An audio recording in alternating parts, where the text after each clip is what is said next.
My name is Kathy Kreitler, and I wanted to thank you all for coming. We're working on lunch. I thought it would be here by now, but I'm making phone calls. The St. Genevieve Community County Service Forum is sponsoring this today with the domestic violence lunch and learn. Like I said, we're glad you're here. I've got with me Mary Ann Robertson. She has a master's degree, and she's a counselor. She works for the Safe House for Women, and she deals with women who are in crisis. Mostly women. There are men who are also victims of domestic violence. I think most everyone here is here on the professional level. However, if you have any personal questions or comments, those will be addressed also. If you could let us know if it's personal, then we will turn off the camera and everything so that you can talk freely. Okay? And this is being recorded for St. John TV so that other people can benefit from the knowledge shared. We also have Amy Vinson here. She is an associate of Mary Ann. She works with the Safe House for Women also. She also works for the Regional Crisis Center in Farmington, or not Farmington, in Perryville. And she also works with domestic violence perpetrators and does classes with them so that it can change their behaviors and change what they think is acceptable and what is not acceptable. So, any questions for either of these ladies, you are welcome to ask them. Mary Ann is our keynote speaker, however, and feel free to comment or ask questions as you need. And we're wanting to make this more of a town hall feeling, so if you have any back and forth questions, that would be wonderful. You guys probably know Kathy as a retired nurse that helped deliver lots of babies. In Cape Girardeau, we know her as a tremendous advocate for women who present programs to the Safe House for different parts of our educational department. Tremendous energy person who has developed safe and protective means for women to communicate who have been abused. Thank you. She's an amazing advocate for women in Cape. That's how we know her. So, and we'll listen to a little Grinch work here. So, like Amy said, like Kathy said, we want this to be very calm and quiet. And for you to ask any questions you want, that's why Amy and I went around and introduced ourselves. This is more like a time for you to ask just about anything to us about what domestic violence is like. I've been with the Safe House for 7 years. Amy's been with the Safe House for 3, and then we both have our private practices. I see women that have all kinds of issues and problems, and Amy specializes in with children of our Safe House clients, but she also does men and works for the homeless shelter. One of the most common questions people ask me is, number one, especially from police officers and first responders who go out to the scenes where domestic violence has just happened, is why don't women leave situations where there's domestic violence? And Amy, please feel free to jump in here, but the main reason women don't leave their abusers is because they have post-traumatic stress disorder. And they have already lived through so much trauma that they are kind of frozen in their steps. And because of the trauma that they've already been through, it's hard for them to say, I want out. I need to be away from my abuser, even when a police officer shows up to help them. Because actually they don't understand how they can get out of their mess that they're in. You know, they may have 1 or 3 children to take care of. They may have a cultural influence. Many places that have European ideas about that are so strong, like French traditions here in St. John, feel like staying with your family situation is more important than your own self-protection. We have a European idea that, sorry guys that are in here, but kind of king of the castle, and what the man says is what's going to happen, and even as far as staying with an abuser that is physically abusing them. We have people in their 70s and 80s that were abused for 50 and 60 years, physically abused, knocked down the concrete steps, hit in the face when the husband comes home every night because something might be not right on the dinner table. So, can I just jump yes, in? please. Kind of along the lines of the king of the castle thing. Part of what I teach the batterers is they have what's called male privilege, right? Yeah, that's good. A lot of batterers have a lot of narcissistic traits. So they truly believe they are king of the castle because everything revolves around the narcissist, right? And another trait a narcissist has is to be very, very charming when they want to be, to service them. And I hear a lot from the women that, you know, when I met him, he was wonderful, and I fell instantly in love with him. And that hope, that feeling is still in them, even after they've been battered. That, you know, I love him, I'm going to see him through this, you know. Yeah. And that's one more thing that just makes it difficult for them to believe. Yeah, and, okay. Religious, sometimes religious tradition keeps them in the home longer than they should be. And that's one reason they have difficulty saying, I want out of here and I want to leave. But a lot of it is when somebody comes to rescue them after a woman's been battered either emotionally or physically, they're already triggered by that and they've had past traumas, so they're actually sort of in a panic attack right then. And the three parts of a panic attack are fear, feeling frozen in the moment, being so triggered by what's happened that they can't talk, they can't think, they can't react, to flight. And flight is I just want to run away and hide from the issue that's going on right now. And then so fearful that they can't even open their mouth. So fear, flight, and frozen are the ways they feel when somebody responds to help them out of their situation. So a lot of the trauma, so the whole answer to domestic violence, hi ladies, thank you for coming. Have a seat. So the whole thing happens that women who call us who have domestic violence have already been traumatized, most likely. And as therapists, we use the Adverse Childhood Experience Questionnaire that I'll pass out. Some of you are shaking your head, you already. So this is a wonderful research technique.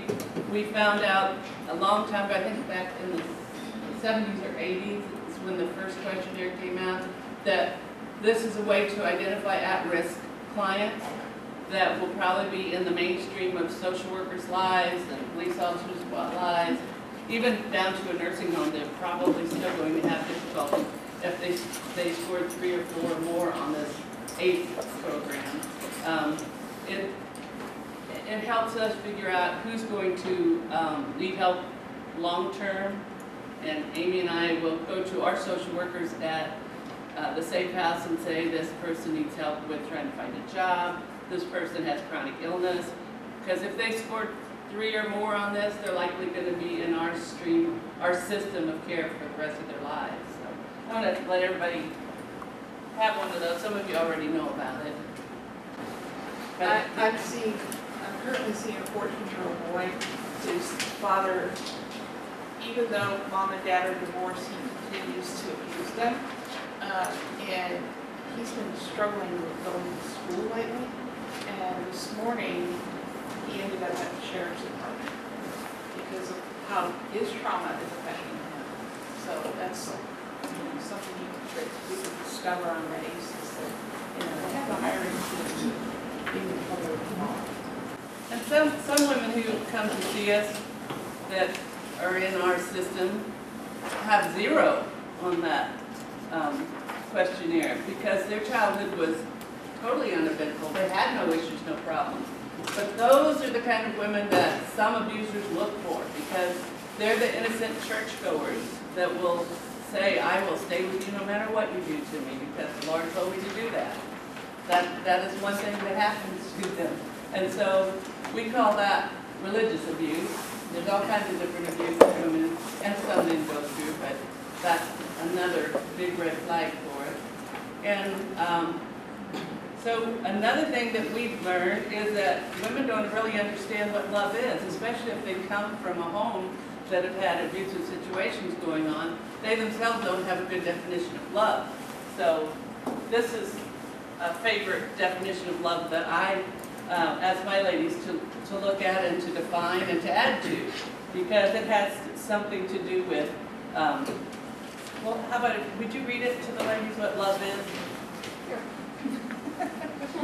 Take one out. Someone over there, come on. Love is a combination of care, commitment, knowledge, responsibility, respect, and trust. Yes. So amazingly, the women can give back to a man, but they don't demand it for themselves. And the reason some women do that is because they live with a person with an addiction.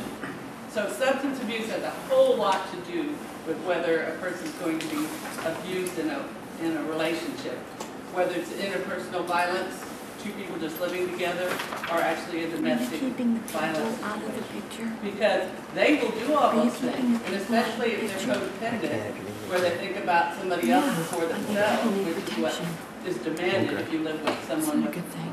alcohol or substance abuse. They will be that person that hangs in there, that gets beat up, that the police officer comes 6 times and says, okay, I've been here 6 times, how many more times is it gonna be? Well, till she becomes not codependent, it may be 8 to 12. And her spouse or intimate partner might go through rehab and recovery 5 times before he decides to get clean and actually hits his bottom, or he may be an alcoholic all his life, and then he's in our systems, public systems all the time.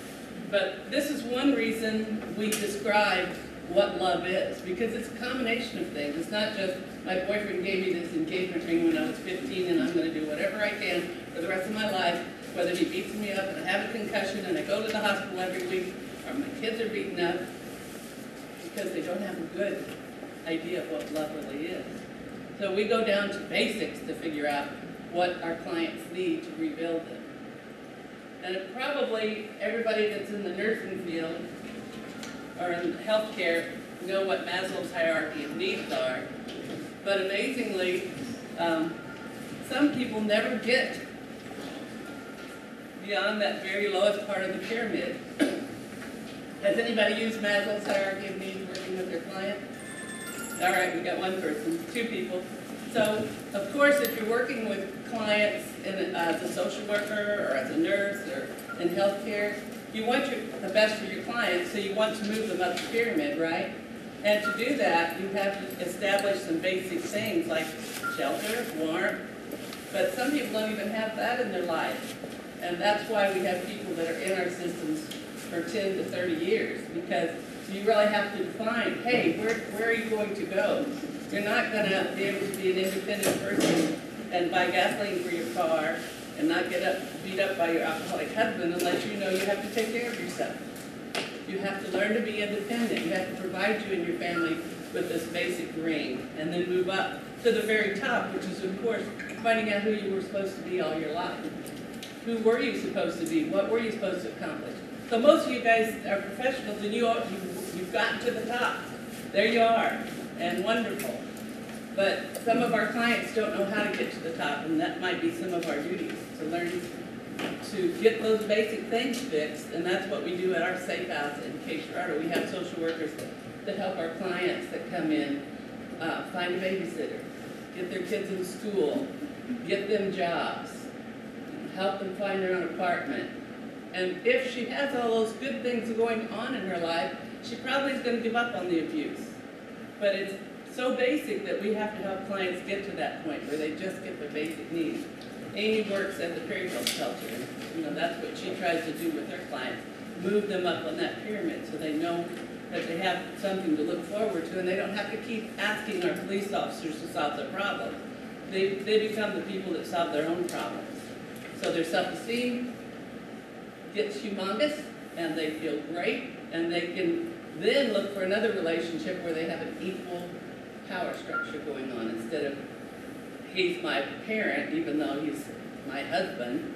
They're on an adult-to-adult relationship instead of I'm always going to be a child, you know. So that's kind of an overview of what Amy and I do. Amy, what have I left out?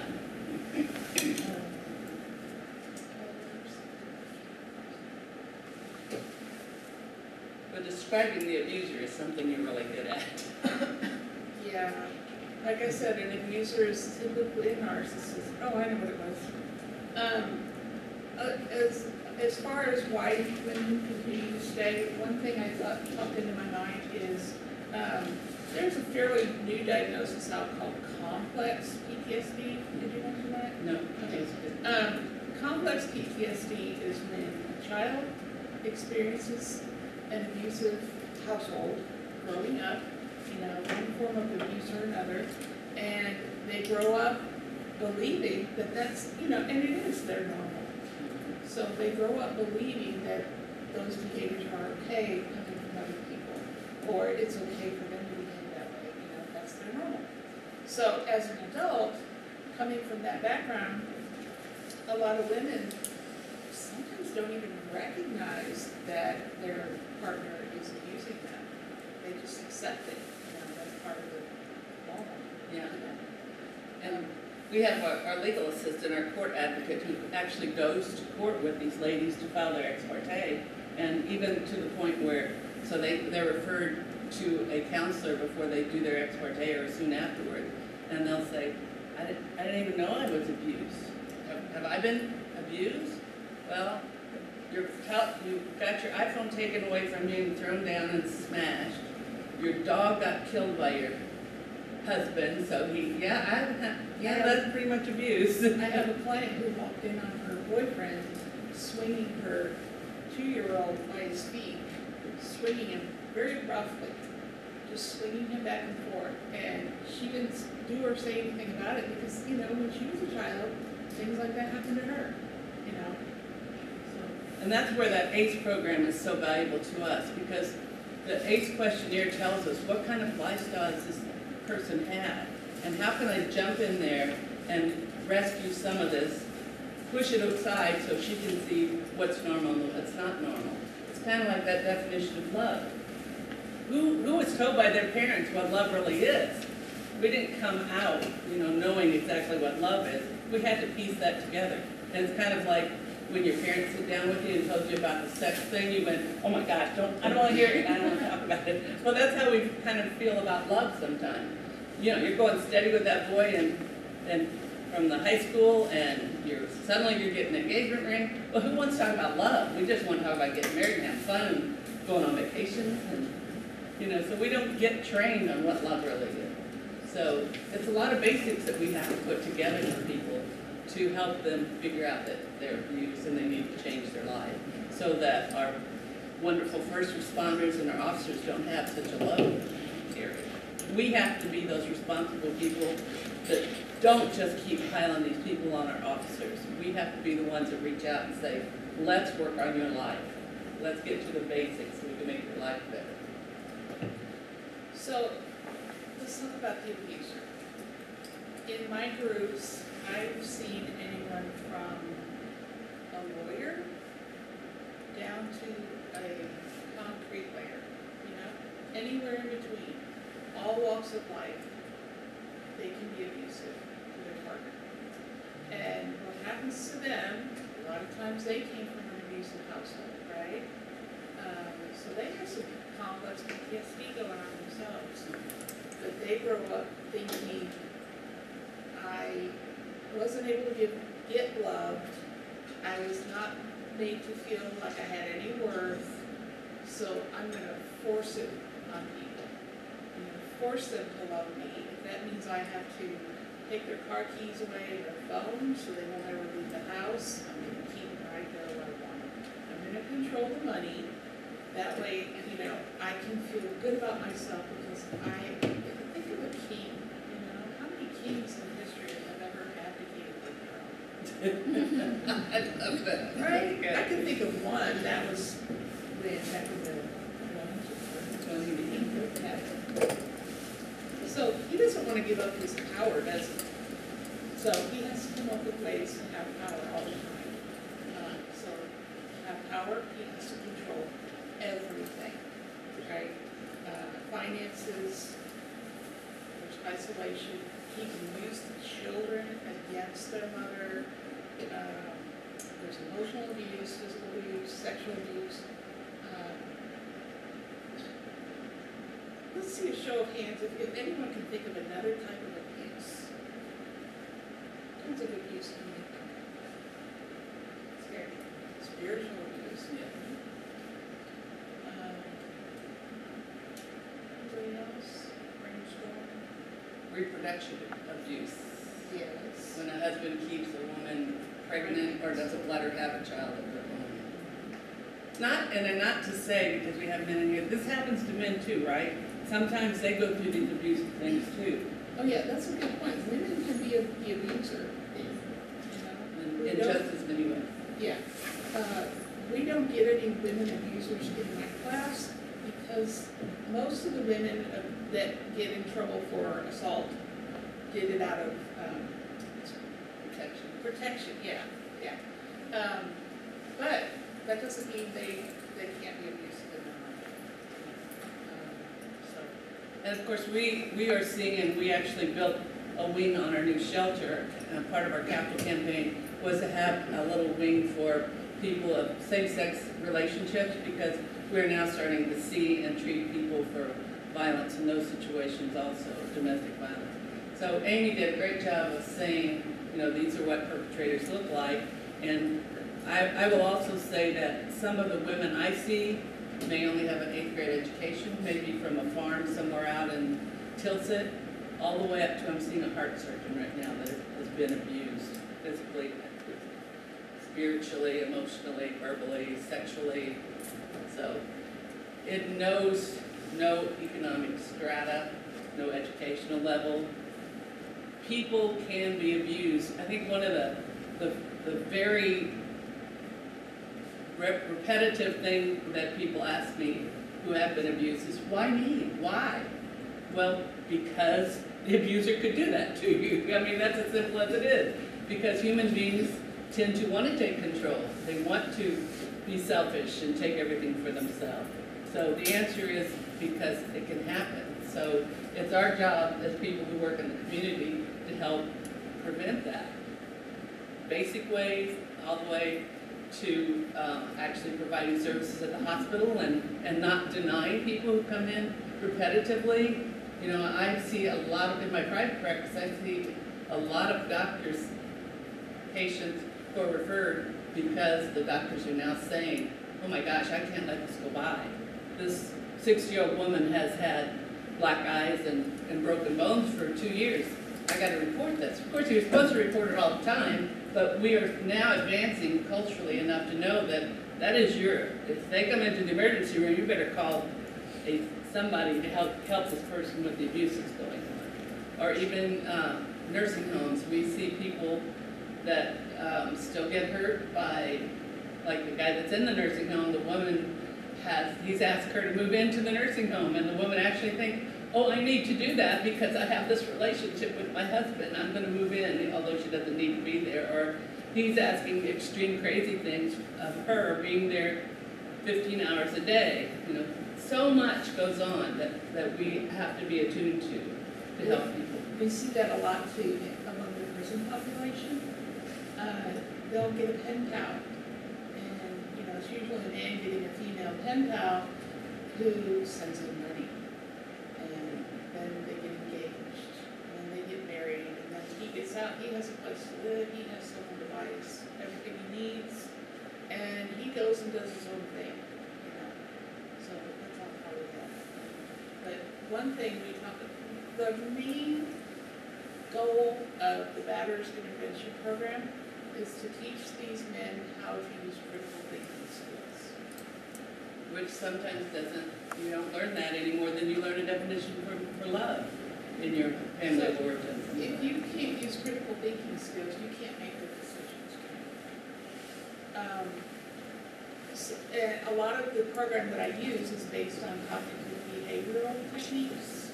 So if you're familiar with those, you know that you have to have an event, and the event creates a thought.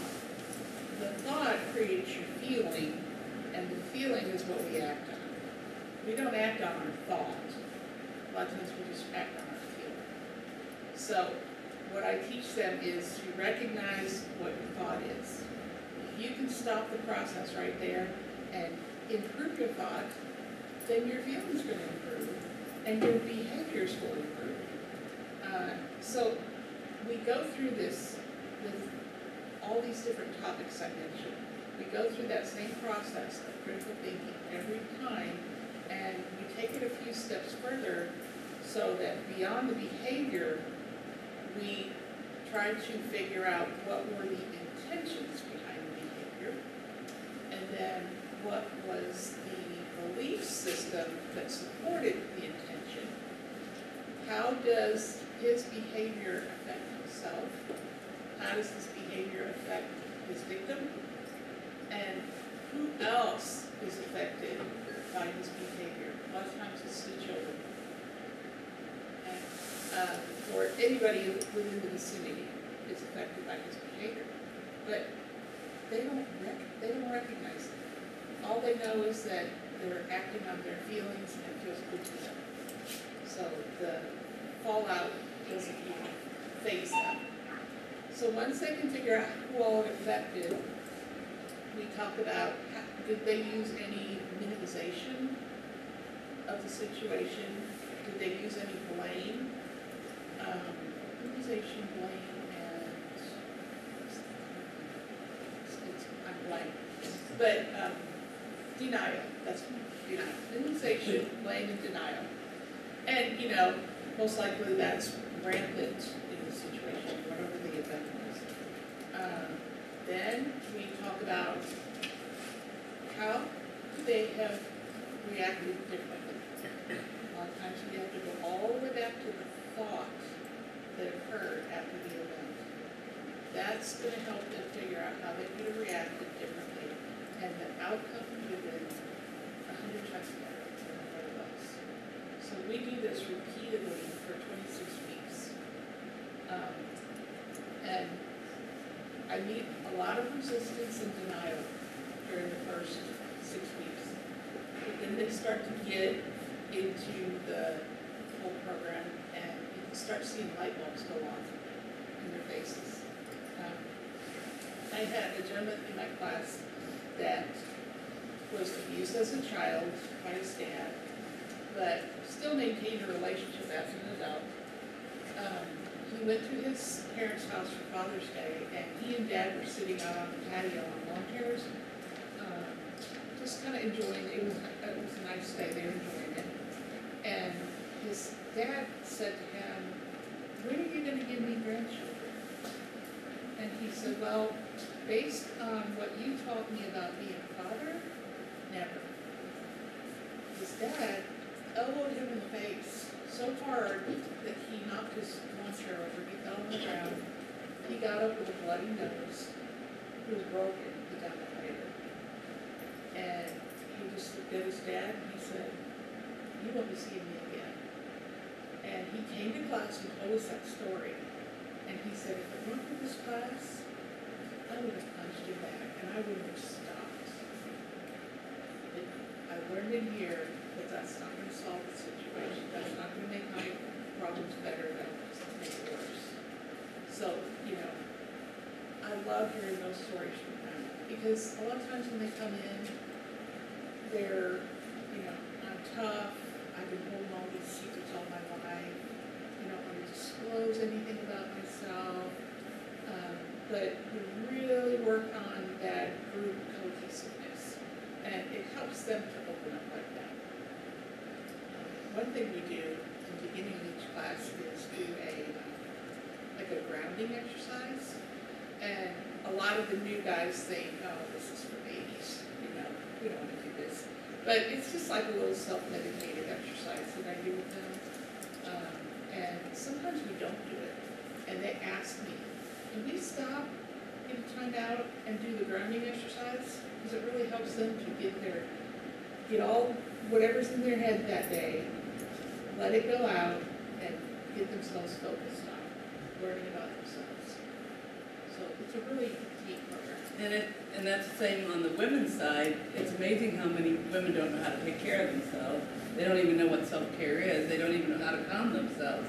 Because if they grew up in a household where there was constant dysfunction and craziness, they never probably were soothed as children, and so they never learned to soothe themselves.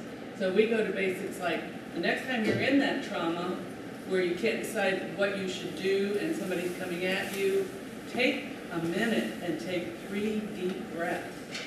quickly, smell the candle, smell the flower, blow out the candle. That's how simple it is, 3 times. Take deep breaths. I know when police officers come on the trauma scene, if everybody would just relax, if they could somehow make these people relax a little bit, it would probably be easier to deal with them. But they're so uptight and there's so much going on. So we try to teach our ladies to take out that bad oxygen, put in the good, and just take a minute to look over the scene and see if they can fix it before they blow up. We're not going to stand here and lecture you the whole time. Hopefully you guys have questions for us. These are the first 2 that came in. Amy, you want to do that? How to help a woman feel comfortable talking about abuse. The first thing to do is to let them know that anything they say to us is acceptable. We're not going to judge them at all. And I do that with the guys in my work too. We're not here to judge you. We've already been judged. But we're not going to judge you at all. We're here to support you. And, we can't solve your problem for you, but we can guide you in solving the problem.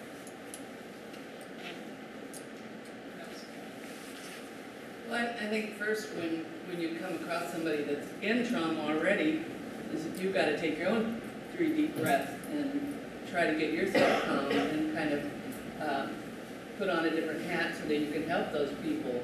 You have to say, wait just a minute, I'm gonna see what I can do, I'm gonna see what the next step should be, because when you're working with a person that is emotionally traumatized, it often makes you feel, it triggers your own trauma. So you really have to be a person who takes care of themselves in order to care for other people. And it's important to let that person, this question's about a woman, let that woman know that she's in a safe environment. Nothing she says is going to leave that room, and nobody can hear what she's talking about except for me and Mary. Yeah, safety's the big thing. And the next question is how to help aid a patient in need.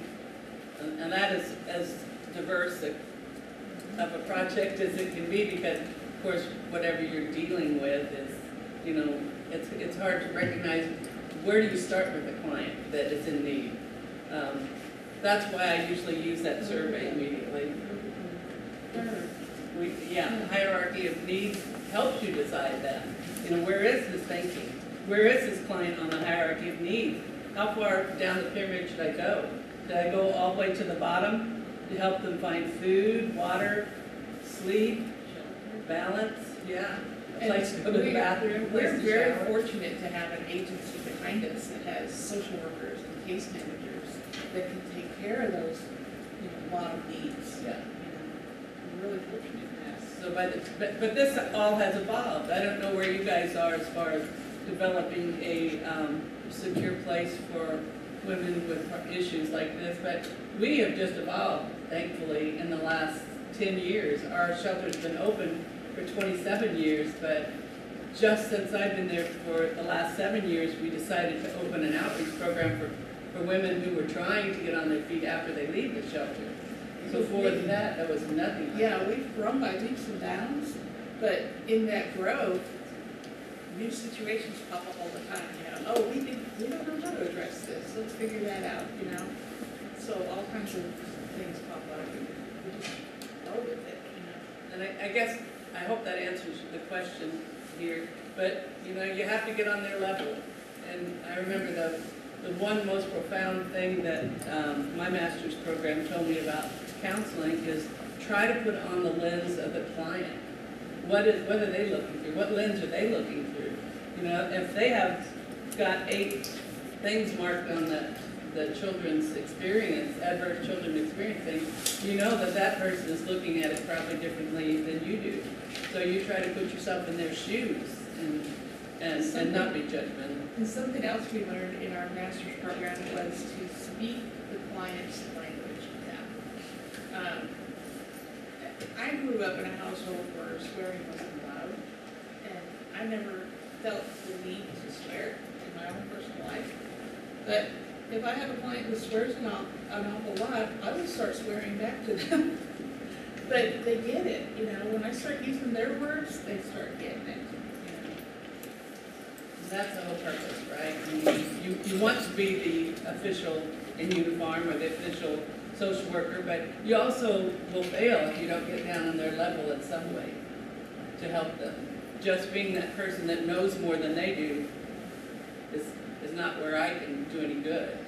And that's one reason, it's subtle things in life.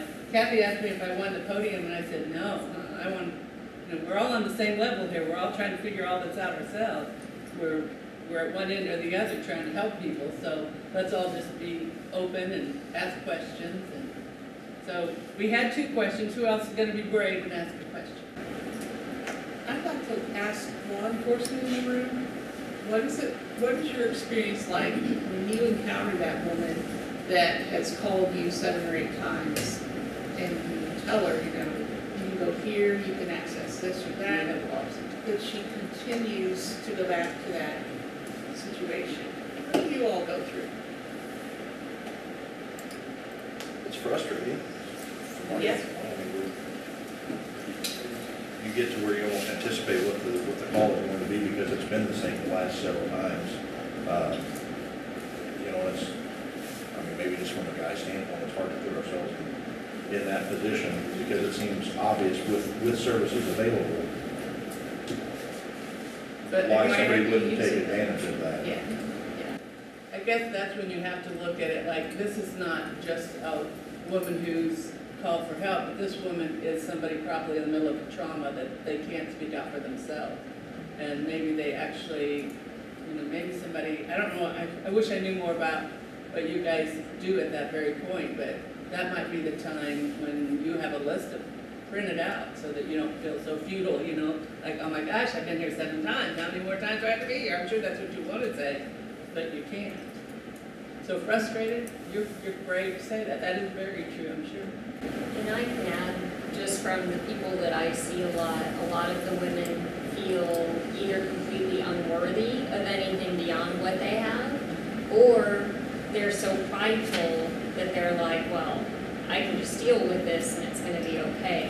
So they tend to be at either one of those extremes, and it's really hard for them to push themselves out of that and say, okay, I need help. That was very good. On your paperwork, there's the hotline, which is the National Domestic Abuse Hotline. And that number is actually a conversation. It's not like they're gonna know who you are and pinpoint you and do this and do that. It's a conversation with a friendly person. Would And you hold up that paper that has the number so everybody knows? That's the one that you got when you first walked in the door. Yeah, they help evaluate what the person needs that's being abused, and they can have a conversation with them and give them the services that they need. It's nothing to be afraid of, and I know a lot of people are afraid of the hotline because they don't know what's going to happen, they don't want to commit to anything. There's nothing to commit to, you can hang up without doing anything. But if you want something, like they can set you up with counseling, they can set you up with a shelter, you know, they can give you, you know, somebody to talk to, they will actually call the shelter. They'll find out which one's closest to you. So I know a lot of times on the handouts, they've got 5 or 6 choices to make, and they don't even know what to do anyway. But if you give them just that hotline number, the national hotline number, and tell them it's just a conversation. You know, that's what's on the poster that was on the door when you came in. It's just a conversation, there's no commitment.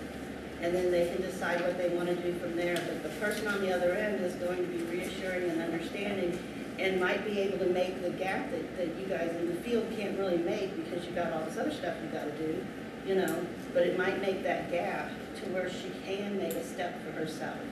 Because the biggest problem is a lot of abused women or people, men or women, cannot make that step for themselves because they don't have what you have, which is self-esteem. You know, they have none. So you can't expect them to be where you are. You have to be where they are. Beautiful stuff. Yeah, that's excellent. So our police officers actually deliver our clients to our shelter. So they've been very involved in our process, and our chief of police is on our board of directors. So he makes sure that the officers go to special training on how to handle DV situations. And I don't know, do you guys go through anything like that? I know you did it at Police Academy, but have you, do We you ever we can go have through continuing education hours. continuing education units where it talks about TV? Well, we have a court advocate that actually goes out and talks to our police officers in the city, and I think the sheriff's department too, on an annual basis. So maybe, you know, if you ever need anybody that needs to go through that program again, you could give her a call at the Safe House. She could do it for you guys. I don't know how far we extend, but, or you probably have other resources. So. Well, We and appreciate. we will bring people to the shelter. We use the one in Volunteer Shelter, I don't know Great. where you're located, but. Well, we're in Cape Girardeau. Okay. Yeah, we've certainly used that That's numerous wonderful. times. That's good. Any other questions from the police officers? All righty. I know that it gets very difficult to deal with people at 6 or 7 times when you call for that out. And you never know what you're gonna have, whether it's gonna be somebody with a gun, or is it just verbal, which is bad also, or what does it look like to you? And, it's traumatizing for you to keep going through that. Amy and I sometimes see women that we've seen through 6 different bad relationships. And, you know, of course, sometimes you just want to shake them and say, not again. You're not coming in here and getting an ex parte again. No, you're not, but we can't. So we're kind of in your situation where we just have to accept people where they are, whether at the bottom of that Maslow's hierarchy of need, or the heart surgeon who has money to do whatever she wants. Where is it coming from that she can't get out of this situation and can't get better? It's very frustrating, no matter what level you are, dealing with people who have DV in their life. Any other questions, guys? It's, go ahead. I was just gonna say, I just want to thank everybody for the work that you all do for the community. We're all very caring people, and that's hard work sometimes from here. It is indeed. It's exhausting when you get the same call over and over and over again, you know, and you're working with the same people. So take care of yourself. Whatever that self-care situation might be.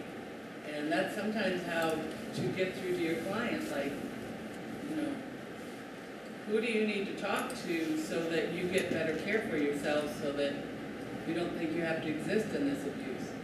Maybe you feel like that's not something you should have to deal with, but on the other hand, you know, if you're tired of going to those DV calls, maybe it has to be another level of help.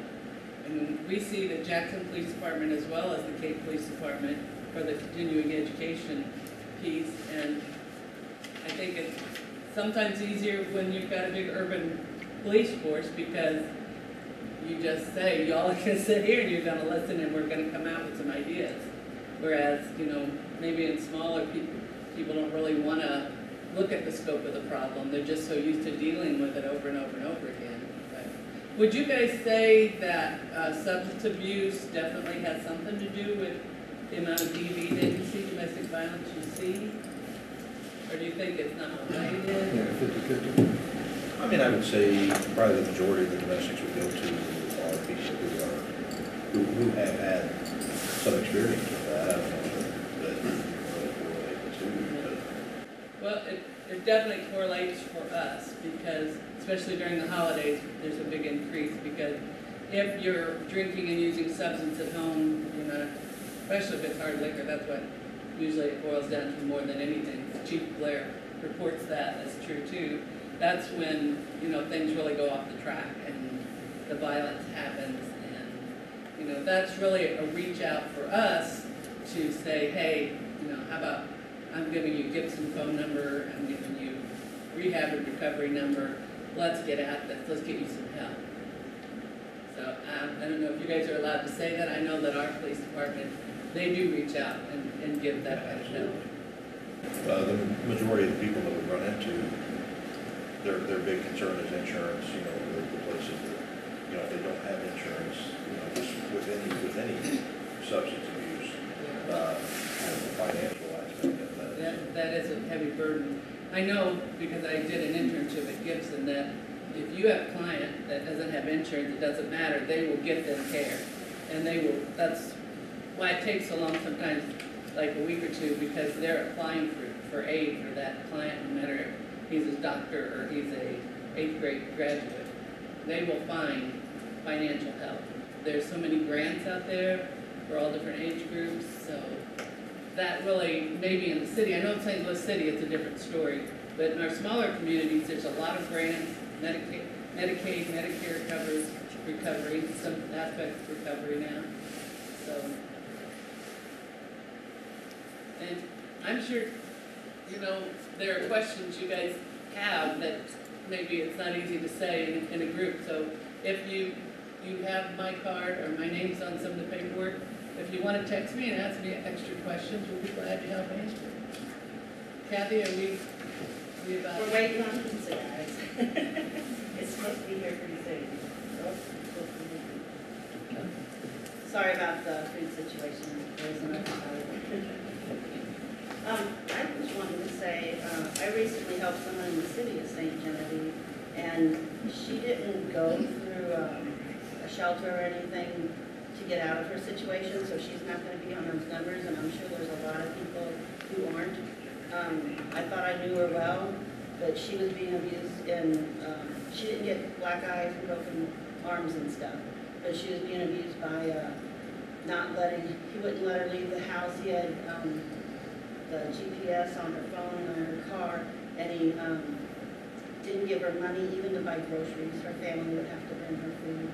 He just, every way you can imagine, he just took over the house, and everybody kind of danced around him. And the more she told me, I told her, this is all him holding me down. Did he have a substance problem?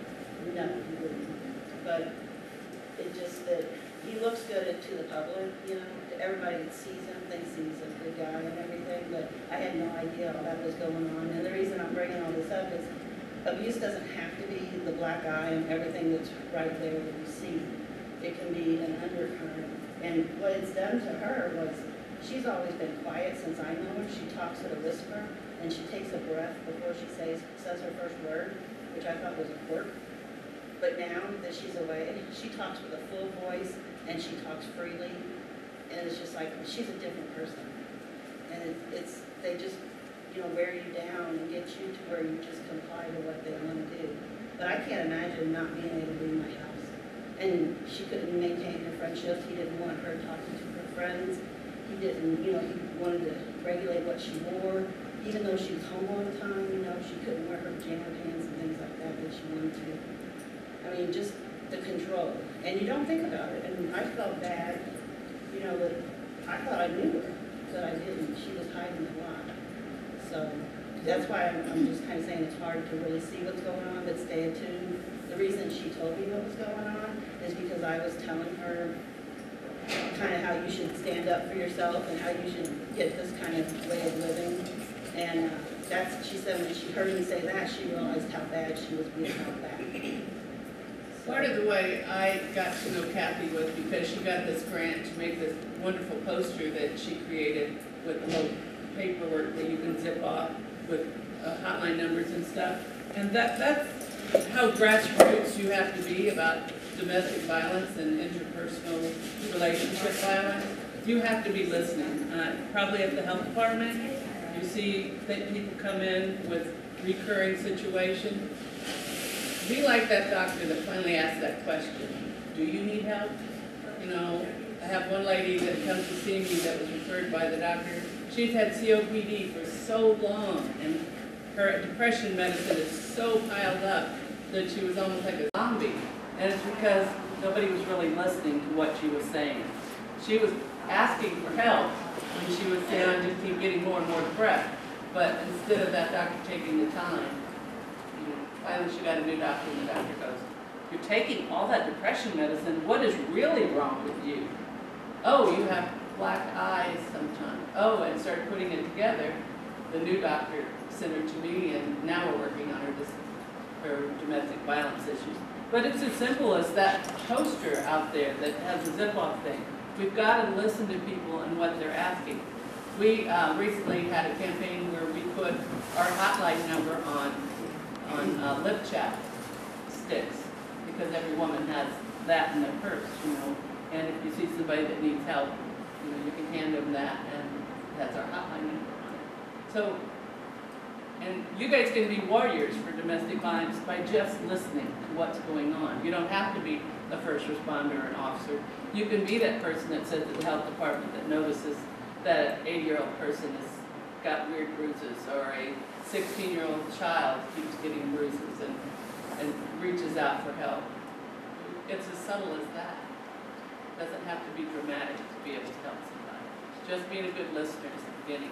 That's what Kathy started doing as her work as a women's advocate. She sat down and she started listening, and she got better and better and better at really hearing what people are saying, what they needed, and what they're asking for. So. Anything else, Pat?